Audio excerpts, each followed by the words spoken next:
Les arbitres pourraient être autorisés à s'exprimer après les matchs à l'instar des autres acteurs du jeu. Éric Borghini, président de la Commission fédérale des arbitres, CFA, milite en ce sens. La révolution est en marche. C'est tout du moins le souhait d'Éric Borghini, président de la Commission fédérale des arbitres. De passage à Clairefontaine pour exposer son plan pour l'arbitrage alors qu'Anthony Gauthier a succédé à Pascal Garibian à la tête de l'arbitrage français, celui qui est également président de la Ligue Méditerranée et membre du fameux comité exécutif de la Fédération française a défini certaines grandes orientations au cours d'une interview à l'équipe.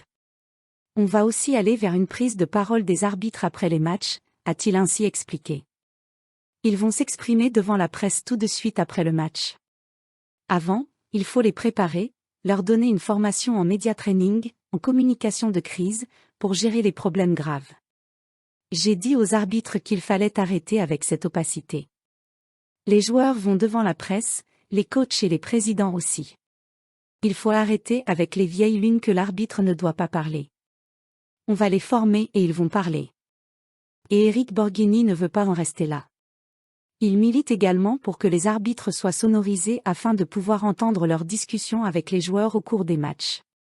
On va travailler sur la sonorisation, pour laquelle il nous faut l'autorisation de la FIFA.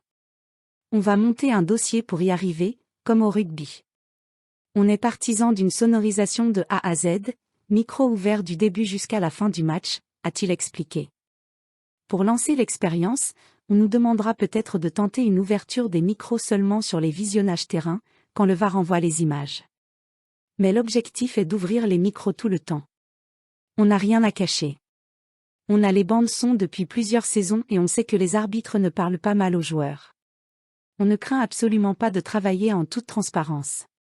On comprend beaucoup mieux le match et l'arbitrage quand on a accès au dialogue que l'arbitre a avec les joueurs et son équipe arbitrale. Il nous faut des autorisations, mais on va aller dans ce sens.